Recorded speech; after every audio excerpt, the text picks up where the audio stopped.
सो वैसे ही स्ट्रेस ने स्टूडेंट्स को काफ़ी ज़्यादा परेशान करके रखा है. So how to manage the stress interviews conducted by IIMs? Interestingly अगर आप लाइफ की स्ट्रेस को ढंग से हैंडल कर लेते हो तो इंटरव्यूज़ की स्ट्रेस को भी ढंग से हैंडल कर लोगे.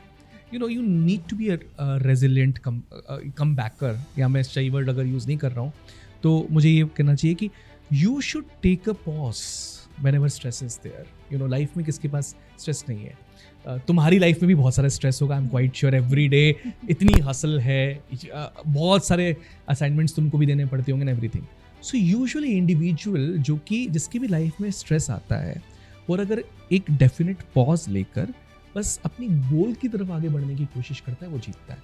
स्ट्रेस इंटरव्यूज में भी आप किस तरीके से रिएक्ट करते हो या रिस्पॉन्ड करते हो, ये चेक किया जाता है. सो अगर आप रिएक्ट करोगे उस पॉइंट ऑफ टाइम पर तो आप गए, लेकिन अगर आपने टेक्टफुली रिस्पॉन्ड किया, so there is a fine line of difference between reaction and response.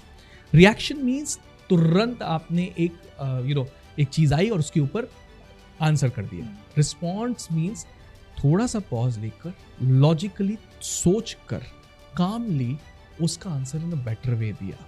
बस ये एक तरीका है. सो स्ट्रेस ज़रूर होगी. स्ट्रेस इंटरव्यूज में कोशिश की जाती है कि आप आपके ट्रू कलर्स बाहर निकालें, लेकिन अगर आप उसको काम हो गए एंड उसको आंसर उस तरीके से किया, trust me, outcome is going to be different. So stress interviews not taken to जज कि आपको आंसर पता है कि नहीं पता है. ये देखा जाता है कि आपका टेम्परामेंट कैसा है.